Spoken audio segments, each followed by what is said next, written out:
Graça e paz, queridos, nós estamos aqui para mais um podcast Átrio, adoração, treinamento, relacionamento, intimidade e oração. Nosso podcast que vai ao ar todas as terças-feiras. E hoje eu estou muito feliz de poder estar aqui com um pastor que é uma referência para nós aqui na nossa cidade e uma referência para mim que caminhei assim há alguns anos trabalhando com eles. Eu estou aqui com o pastor Paulo Roriz. Graça e paz, pastor. Graça e paz, Kleber, pastor Kleberson. Muito obrigado bom ter o pastor Paulo Roriz aqui conosco. Pastor Paulo é pastor da igreja, da segunda igreja presbiteriana independente aqui na nossa cidade. E não só isso, hoje ele é o presidente do presbitério da igreja presbiteriana, não é isso, pastor? Sim. E também, hoje ele é o nosso líder aqui do nosso conselho de pastores, né? Nessa última eleição, ele foi eleito nosso presidente e tem feito um trabalho ainda no início, mas um trabalho de muito êxito aqui na nossa cidade. E, pastor, eu queria começar te perguntando como é que você conheceu Jesus e como foi seu chamado para o ministério. Bom, eu conheci Jesus ainda criança, né? Mas como acontece com a maioria das pessoas, acaba no meio do caminho, acaba saltando, acaba desviando, acaba saindo desse caminho. Mas o ministério pastoral começou um tempo depois. Em 94 eu fui para IPI, fiz a minha profissão de fé, e esse ano completa 30 anos. 30 anos de ministério? Para mim é uma honra, é uma questão maravilhoso ser pastor dessa igreja. É uma igreja que relaciona bem com todo mundo. Sim. Todas as igrejas. Nós não temos assim nenhuma dificuldade de relacionamento com as demais denominações. Nós entendemos que Jesus está no controle de todas as coisas, Ele é o Senhor de todas as igrejas. Amém. Então, essa minha entrada na IPI, ela aconteceu em 94. Mas quando foi em 99, eu era presbítero da IPI e fui designado pelo conselho acompanhar um jovem que se candidatou ao pastorado. Ele queria fazer o seminário, ele queria ser pastor. E eu fui designado a acompanhá-lo. No final do curso, no final do tempo que foi me dado, essa pessoa me disse assim: olha, esse negócio de pastor não é para mim, não. Esse negócio de pastor é para você. Nunca tinha nem pensado em ser pastor. Falei, não, eu não tenho condições, porque arrumei muitas desculpas, sou casado, tenho 2 filhos, trabalho, então para mim não dá. Não, ele insistiu tanto que eu falei assim: olha, eu vou pedir a Deus provas sobre isso. E falei com Deus e as coisas foram confirmando. E eu tive que voltar a estudar.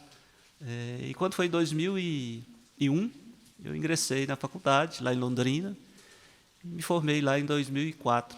Então você foi conduzir um rapaz para poder ser pastor e acabou que você que foi fisgado. Pois é, Deus faz cada coisas, né?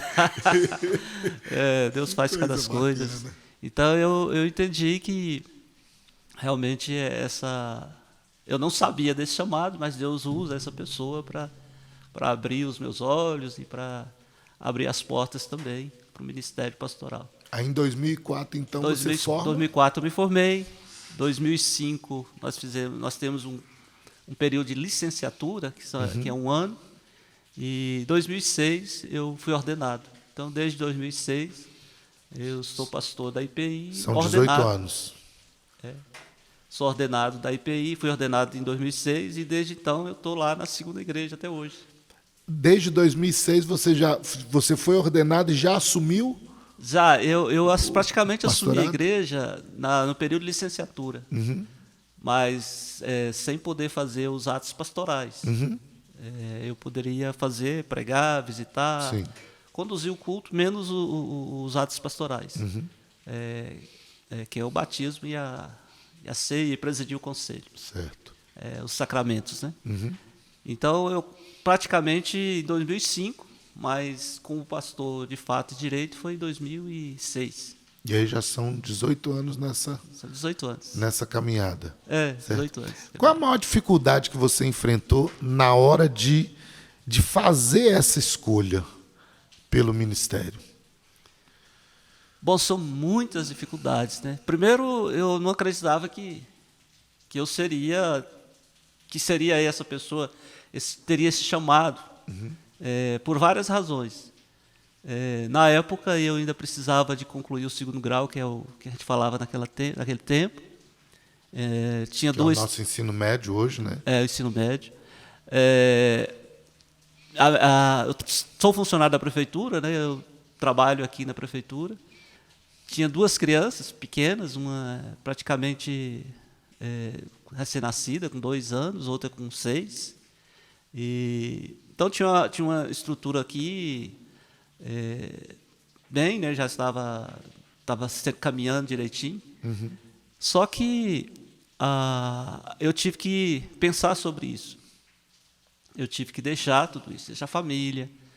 A distância entre Lusiânia e Londrina é mais de 1.000 quilômetros. Porque na época, inclusive, era presencial, né? Era não presencial. tinha a distância. Então Era você presencial. teve que sair daqui e ir para Londrina para fazer a faculdade. Tive que ir para Londrina e fazer a faculdade. Lembrei muito de Abraão, né? Sai da sua parentela e vai. Então, não é muito fácil. A esposa foi e os filhos ou não? Todos foram. Todos foram. Eu fui para Londrina uma semana antes para fazer uma prova tinha que fazer essa prova, né, de vestibular. Uhum. No dia que eu fui, eu já deixei uma casa no jeito alugada para a semana seguinte eu voltar com a família.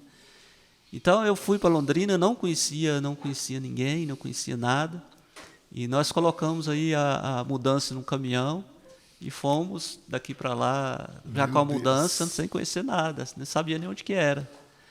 E Deus foi caminhando e as coisas foram acontecendo, e a gente conseguiu apoio lá das igrejas, conseguimos amizades, né, que nos ajudaram lá. Então, assim, foram muitos desafios que, se você for pensar antes de fazer, você não faz. Sim. Porque você deixar seu emprego, deixar sua família e sair com os seus filhos, sua esposa, para um lugar onde você não conhece, sem trabalho. E você já era funcionário público nessa época? Já, eu sou funcionário desde 88. Olha só. Aí você pediu licença? Pedi licença da prefeitura e Deus organizou tudo para quando eu voltasse e continuasse da prefeitura. Você hoje continua trabalhando secularmente e no pastorado? Sim. Como lidar com essa questão? Porque hoje em dia tem se falado muito da questão do que é chamado de bivocacionalidade, né? Aquela pessoa que concilia o ministério com o trabalho. E aí a gente tem ministério, trabalho, família. Como conciliar isso, pastor? Pois existem alguns trabalhos que vai ser com certeza mais difícil. Igual, por exemplo, nós temos aí pastores que trabalhavam em banco, né? Então, movimento muito... o tempo era muito escasso para a igreja. Nós temos pastores que têm outras atividades, mas graças a Deus, Ele me colocou numa área muito tranquila e dá para conciliar muito bem isso. E certo. Eu entendo que o trabalho integral, do pastor integral na igreja, é muito importante. Mas o pastorado parcial, que é o que a gente chama, hoje, é muito importante, principalmente para as igrejas pequenas, igrejas de bairro. Sabe que sustentar uma família pastoral não é algo muito simples assim. Acaba sendo pesado. Quer dizer, para a igreja pequena, acaba ficando mais fácil se o pastor tem justamente esse trabalho parcial. Faz uma parceria, né? Com certeza. Para mim, conciliar trabalho, família e igreja, não tem sido difícil por causa disso, porque o meu trabalho, graças a Deus, é um trabalho tranquilo, né, que dá para atender as necessidades da igreja, dá para atender a família, e também dá para fazer o trabalho sem nenhum problema, sem nenhuma preocupação lá com a questão do trabalho secular. Bom demais. E hoje você assumiu, né, o presbitério, já tem alguns anos, né, que você é o presidente do presbitério. Sim, eu fui um dos fundadores, né, do Presbitério Lusiânia. Em 2010, nós participamos de uma comissão para organizar o Presbitério Lusiânia. Porque antes o presbitério de vocês era Brasília. Era o Presbitério DF, era de Brasília. Presbitério a gente fala Presbitério de Brasília, mas não era só Brasília, né? Era Brasília, Lusiânia. A região do entorno geoeconômico. Né? Igual hoje a gente fala Presbitério Lusiânia, mas nós temos nós estamos plantando uma igreja de Silvânia, e temos uma igreja em Vianópolis, e temos 3 igrejas na zona rural. Que são ligadas ao Presbitério de Lusiânia. O Presbitério Lusiânia. Uhum. Então, aí o Presbitério Lusiânia, desde então, eu venho participando da executiva, né, da comissão executiva do Presbitério, que é a diretoria. Eu fui secretário executivo e presidente algumas vezes. Para você que tem lidado, né, desde 2010, no caso, então, né, que você já participa ali, está bem ativo e envolvido nessa questão de se relacionar com os pastores. Eu queria que você falasse para a gente como lidar hoje com a situação da depressão, que a gente vê muitos pastores, inclusive pastores até chegando até ao suicídio, né? Como é que você vê isso hoje? Você que lida com muitos pastores e agora presidente do Conselho de Pastores da cidade também. Uhum. A gente sabe que a depressão é considerada a doença do século, né? E realmente muitas pessoas têm sido acometidas por essa enfermidade. Primeiro, a gente tem que entender que a depressão ela é uma enfermidade, né? E nem sempre está ligada à questão espiritual. Ela precisa de tratamento como você trata de uma gripe, de outra enfermidade. Ela precisa de medicamento. Ela precisa de acompanhamento. Ela precisa de... A pessoas que têm depressão, eu costumo dizer que ela precisa de 3 coisas básicas, que é a família, a medicina, que é a ciência, e Jesus, a que a gente chama a religião, a nossa religião. Então, a gente precisa dessas 3 coisas, a questão da espiritualidade. E a gente sabe que essas 3 coisas precisam estar juntas. Porque, às vezes, a gente fala assim, não, eu vou curar minha depressão somente com a questão da espiritualidade. A gente tem que entender que é uma doença. Sim. E nem sempre a gente cuida de uma doença só com a espiritualidade. A gente precisa também de medicamentos, a gente precisa também de ajuda da família. Eu tenho, além de ser pastor e presidente do conselho, e saber disso que você está falando, sobre que a depressão tem sido tem levado muitas pessoas ao suicídio, à morte. Eu convivo com pessoa que tem depressão. A minha própria esposa ela tem problema de depressão. A gente cuida dessa mesma forma. Com essa trinca, né? Família, Jesus e a ciência. E a ciência, a terapia. Então tem que ser essas 3, tem que andar juntos aí.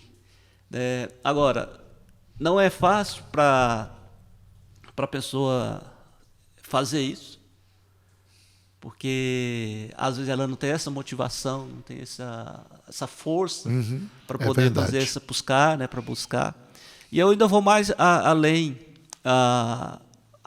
Um grande problema que muitas vezes a gente não fala é que o companheiro ou a companheira de alguém que tem depressão, ele precisa saber que a pessoa ela é bem sensível a muitas coisas.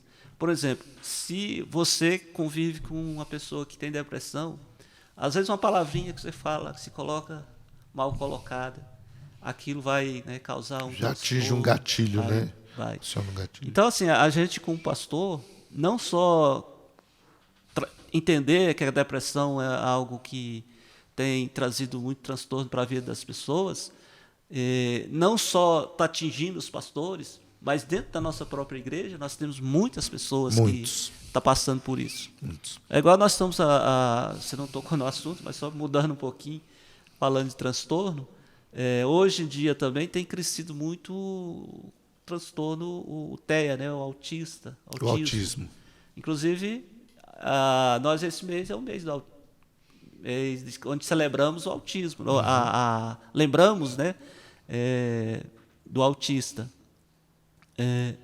No próximo sábado agora nós vamos fazer um trabalho, nós estamos começando um trabalho aqui no nosso presbitério e eu quero estender para o conselho. Que bênção. Mas nós estamos começando aqui montar um trabalho de conscientização dos pastores, da igreja, sobre a questão do autista. Então, existem vários transtornos, não só a depressão, mas existem vários transtornos que têm assim, trazido muitas dificuldades, impedido muitos relacionamentos prosseguir.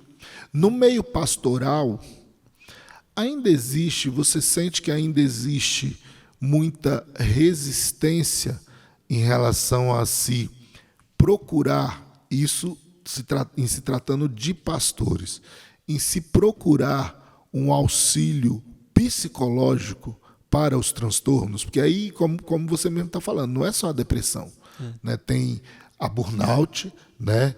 E que nós, inclusive, acompanhamos, né? Um pastor amigo nosso, né?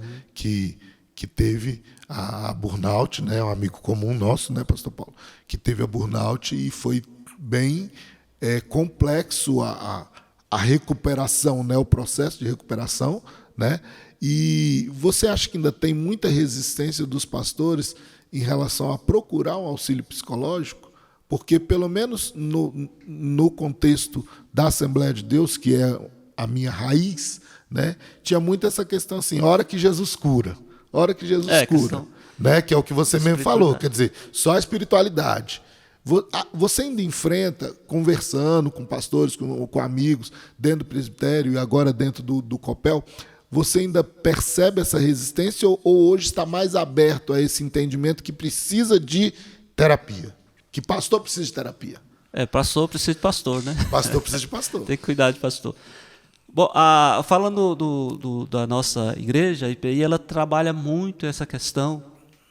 Inclusive, agora em setembro, a gente vai ter que a gente chama educação continuada.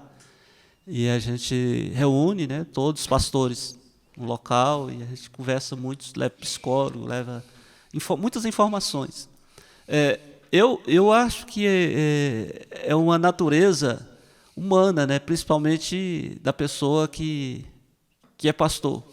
Ele pensa assim, igual você falou, Jesus cuida. Mas só que ele esquece que é humano, que ele precisa de alguém. E abrir o coração para alguém acaba sendo uma coisa muito difícil. Porque às vezes a pessoa pensa assim, eu vou abrir meu coração e fulano e tal vai pensar que eu estou com falta de fé. É claro que você não vai abrir para qualquer um, né? Sim. Você não vai abrir o coração para qualquer um. Mas a gente precisa cuidar. A gente precisa cuidar da nossa espiritualidade, mas também cuidar do nosso físico. O exercício, tem que fazer exercício. Hoje eu tenho feito... Eu faço, né? Eu pratico meu esporte, que eu sou jiu-jiteiro, né? Tem um projeto da igreja. Um projeto da igreja. Olha, você que está passando aí, que vai ouvir essa conversa, está passando por um problema de emocional, né? Procura uma academia de jiu-jitsu, você vai ver. Isso ajuda muito, porque no jiu-jitsu você encontra muito companheiro. Às vezes você não precisa nem saber quem ele é.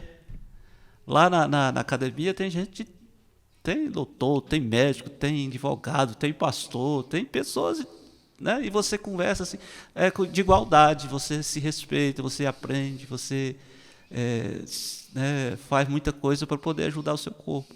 Então a gente não pode ficar preocupado só em busca, que o burnout mais é uma questão quando a pessoa estuda muito, né? Sim. Aí ela acaba ficando com problema de saúde. A gente tem que entender que nosso exercício não é só mental. A gente precisa de exercício físico. Para a gente não cair nessa questão aí, né? A gente também tem que largar de preocupar um pouco com as coisas. Muitas das vezes a gente quer dar ajuda para Deus, né? A gente quer colocar Deus assim num lugar onde ele sabe que tem que fazer, mas a gente quer dar uma forcinha. Certo. Igual a esposa de Abraão, né? Sara, né? Então a gente precisa entender que Deus está no controle. Se estiver passando por alguma dificuldade, a gente precisa procurar ajuda, a gente precisa de fazer alguma coisa para poder superar essas dificuldades que não é fácil administrar. Porque depois que ela vem, aí vai ficar mais difícil.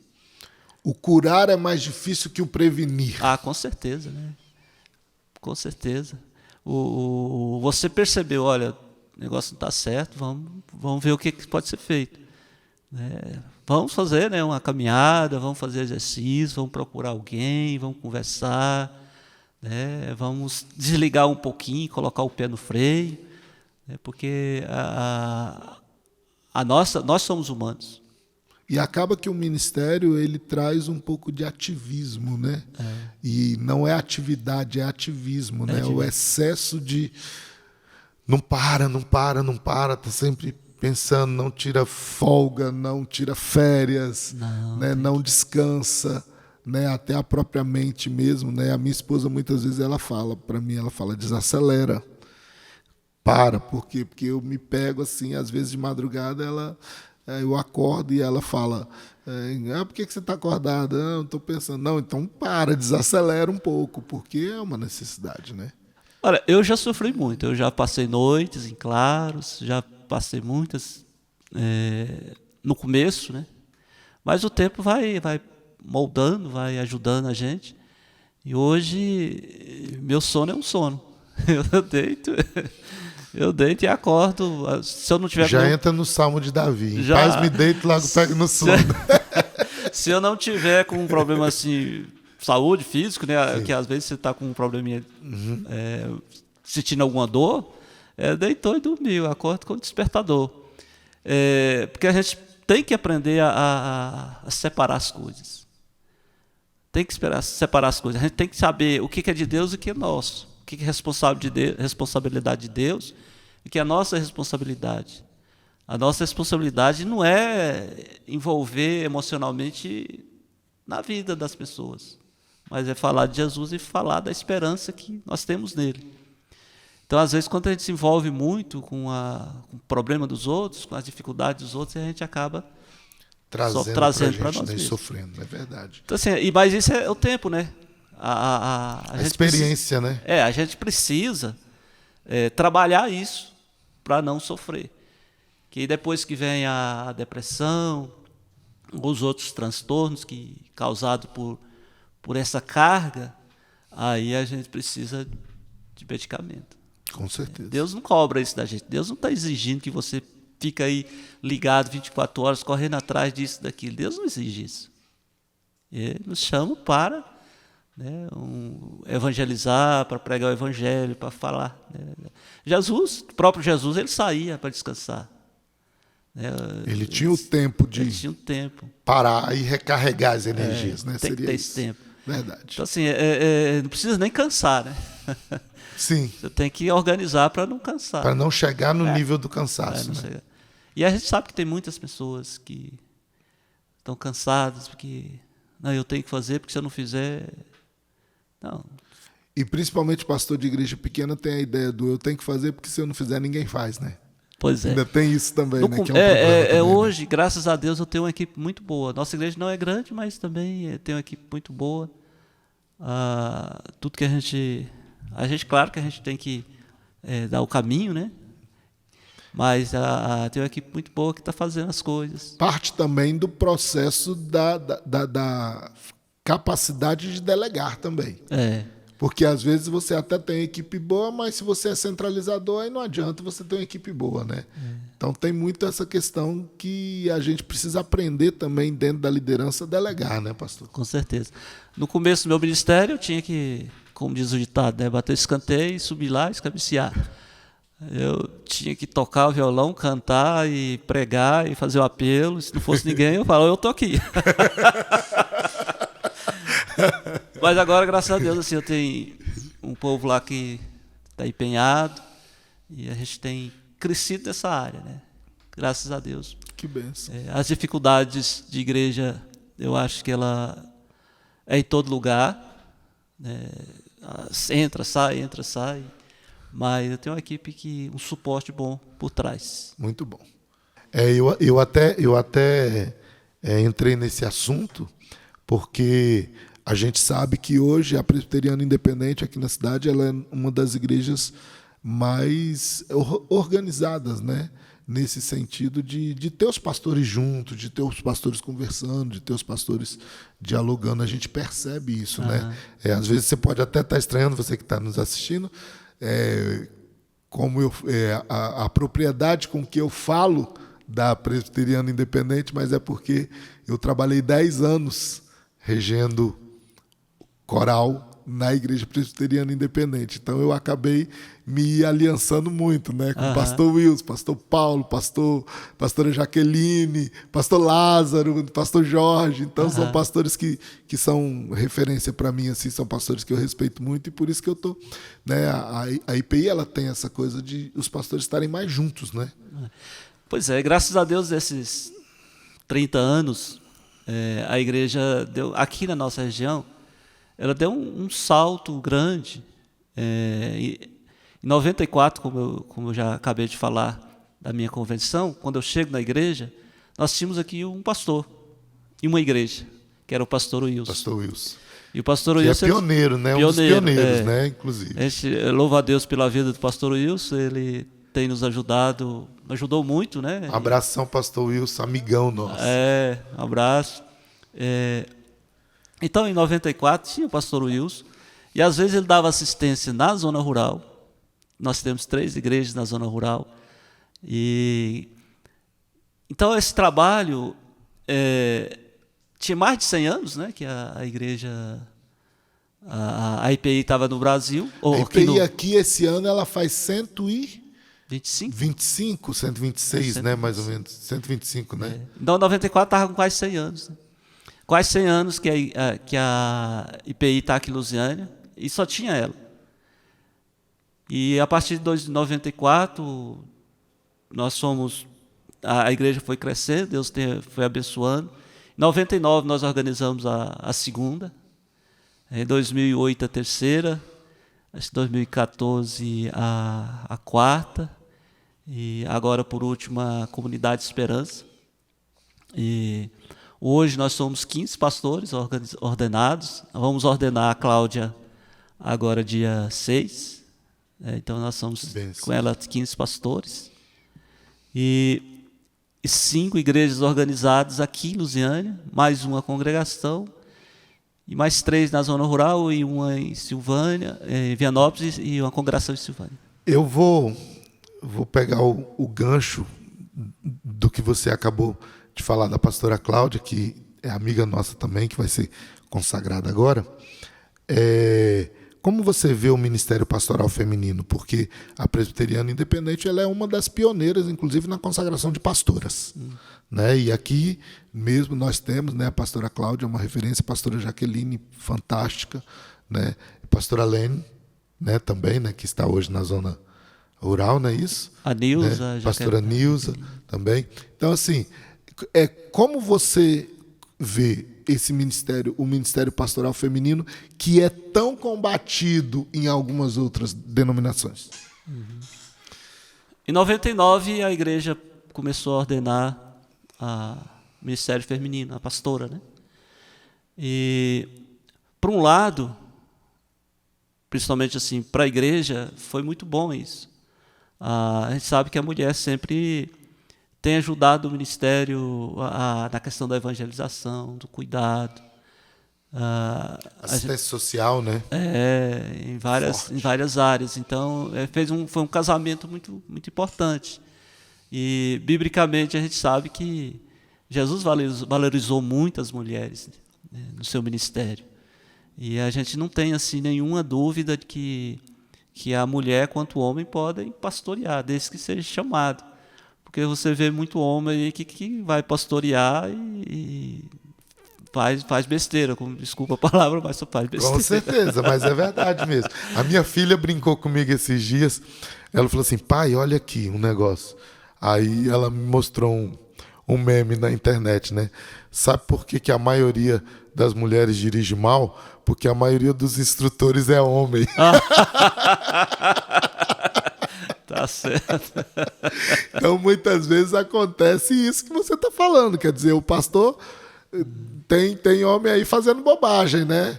Dentro do pastorado. Não vai impedir, óbvio, que a gente tenha também mulheres que, né, às vezes não são bem-sucedidas, mas é um ministério que ele precisa ser valorizado e reconhecido, né, pastor Paulo?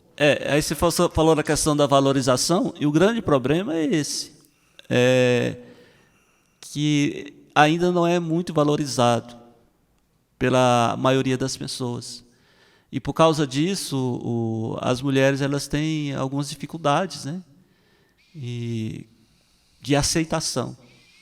Há ainda essa discriminação, principalmente quando assume igreja. Eu já vi várias pessoas, eu não quero ser pastoreada por mulher. Isso a gente ouve, né? Às vezes tem conselho que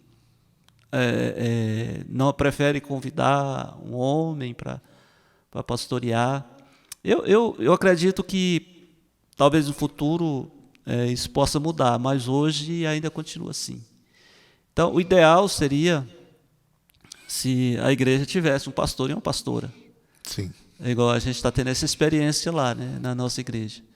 Então, a pastora Jaqueline tem nos auxiliado lá e a gente tem designado algumas coisas para ela desenvolver o trabalho também feminino, trabalho com as mulheres. Até na questão de aconselhamento acaba facilitando, fica né? mais fácil, né?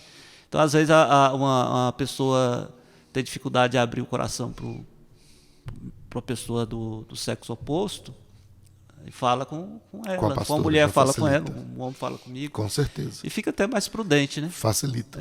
Facilita muito. Então, assim, elas ainda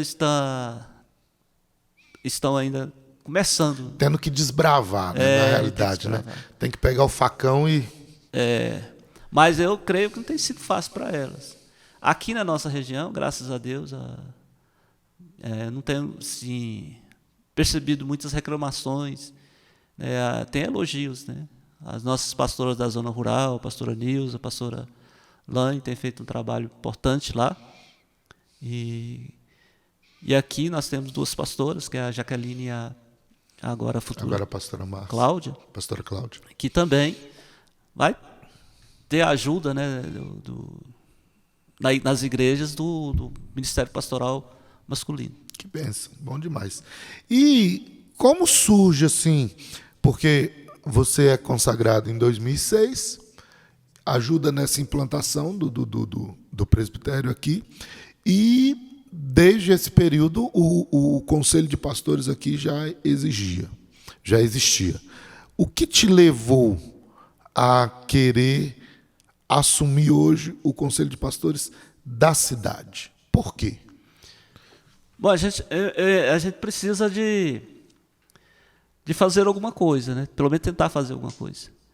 E como a gente tinha um conselho e estava praticamente desativado e desorganizado, a gente ainda não organizou, porque depende de algumas documentações, não conseguimos ainda nem acertar a questão do cartório, fazer essas coisas. Tem toda uma questão burocrática ainda, né? não. Devido a ele estar quase parado, né? E a ideia é justamente isso, porque a gente tem muitas igrejas aqui que chamam independente, né? Que tem um ministério independente, que não tem uma estrutura como a nossa, a IPI tem aqui em Lusiânia. Como você disse, nós temos aqui nossos 15 pastores, nós de vez em quando a gente tem as nossas reuniões, tem as nossas confraternizações, a gente caminha na mesma direção. E aí um ajuda o outro naquilo que pode ser ajudado. Então, no Conselho Pastoral, nosso desejo é fazer isso também. Tentar estender as mãos àqueles que precisam e até mesmo para ajudar quando precisar. E a gente por isso que a gente pensou, vamos organizar, vamos retomar. Tem os nossos cafés que são muito importantes, tem aí os outros pastores que têm interesse de fazer isso. E é claro que vai demandar um pouco de tempo, porque não é fácil lidar, né, com liderança. Principalmente que pastor é meio individualista, né? Pastor é muito difícil. Mas, então a ideia é essa, e também organizar o conselho para a gente correr atrás dos nossos direitos sociais, né? Com certeza. Políticos, né? Certeza. Porque não é envolver na política, a gente não quer envolver em política, mas a gente sabe que a gente precisa. A política é para todos, né? E precisamos ter uma representatividade. Né? Representatividade. Por exemplo, na pandemia, o Conselho de Pastores cobrou da época a prefeita, que deveria ter um representante naquela comissão, né, que eles faziam para decidir o que fazer na pandemia. E a questão do prefeita, fechamento, abertura. A prefeita, na época, nos convidou, e eu fui representar o conselho, que eu fazia parte do outro conselho, mas eu acho que era o segundo vice-presidente. E conversamos e demos a nossa sugestão e até contribuímos para dar um caminhamento melhor para a questão da pandemia. Então, assim, a gente precisa estar lá para poder ajudar. Né? Às vezes o prefeito, a prefeitura vai fazer alguma coisa que precisa da nossa opinião e nos chama, a gente tem que estar lá representando. Então, o conselho precisa representar. Tem que ter um representante. E também, né, para ajudar os pastores, principalmente aqueles que precisarem da nossa ajuda. Não é ajuda financeira, porque isso ainda não tem nada para ajudar financeiramente, mas uma palavra, uma conversa, uma oração. E quem sabe não venhamos desenvolver algo nessa área social também, né, pastor? Podemos também ajudar em oração, inclusive o nosso amigo Xavier, né, acho que ele recebeu o alta hoje. Né? Parece que recebeu o alta ontem, graças a Deus. Aí, o conselho estava orando, né, por ele, para a família. Quando ele puder fazer visita, a gente vai lá também. E ele faz parte da nossa diretoria. Muito bom. E também conversar, né, o que a gente pode fazer para ajudar. Eu tenho mais 2 perguntas para você. A primeira é: qual conselho você daria para o Paulo de 12 anos de idade? Paulo de 12 anos?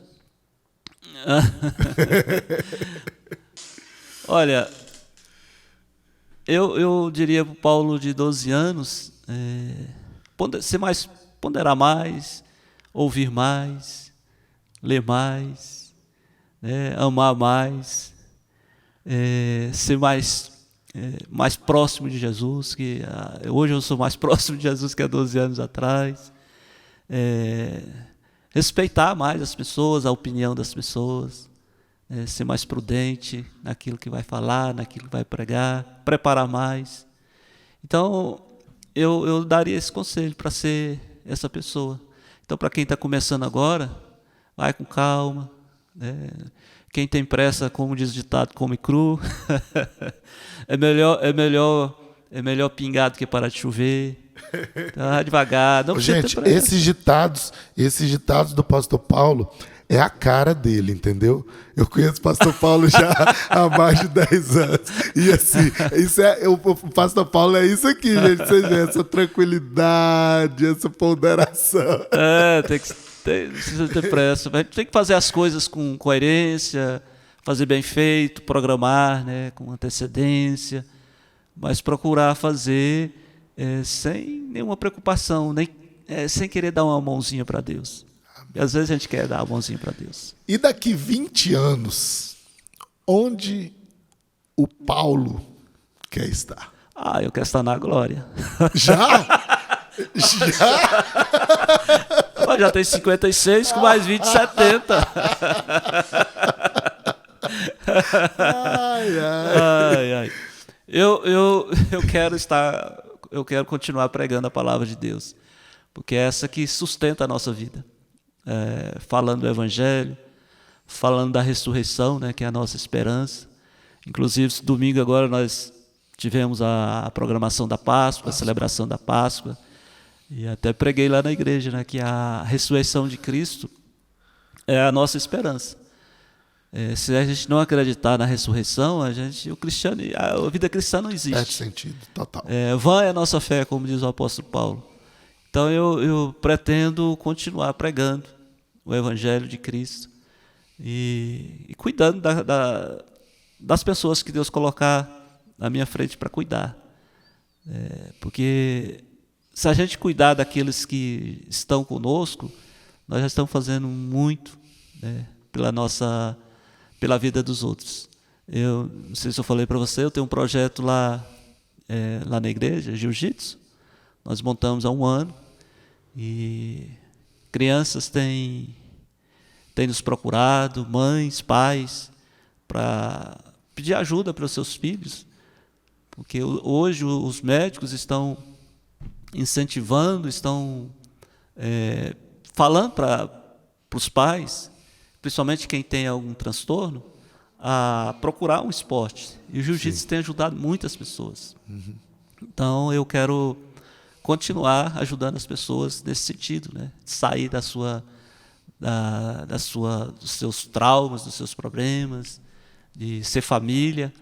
E, como eu disse lá no começo, 1 ano atrás, para eles, olha, se um de vocês encontrar o caminho, se eu for bem sucedido através desse projeto, eu já me dou por satisfeito, porque a gente tem que preocupar, a gente precisa se preocupar em quantidade, tem que se preocupar em ajudar alguém.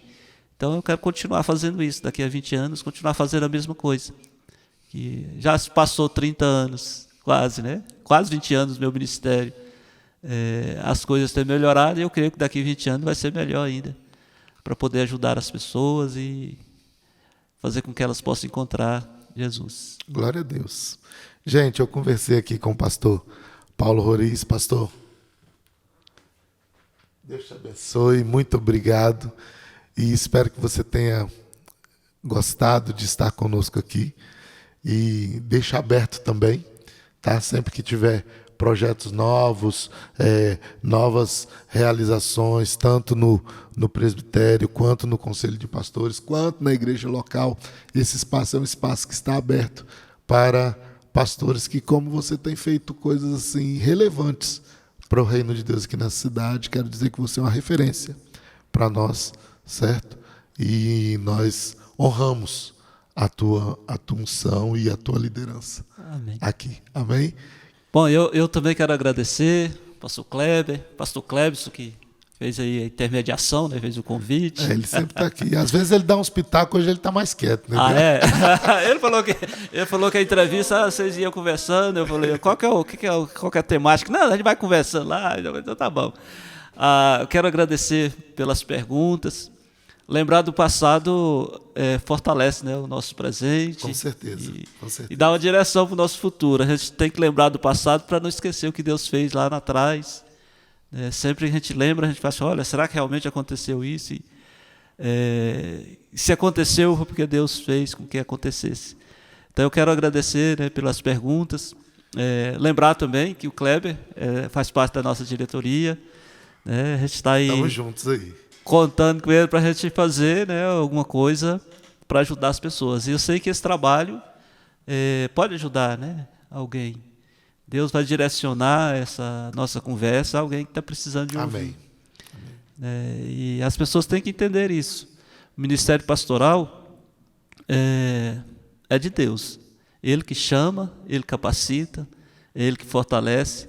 Então, o que a gente quiser fazer mais do que isso pode trazer problema para a gente, para o nosso físico, para a nossa família, para a nossa igreja. Então a gente precisa cuidar também da nossa vida material, física, família e principalmente espiritual. Que Deus possa abençoar vocês, continuar com esse trabalho. Muito obrigado. Amém. Em nome de Jesus. Nós agradecemos. Amém. Que Deus te abençoe, que você sempre esteja com a gente. Na próxima semana nós estamos de novo juntos para o Átrio.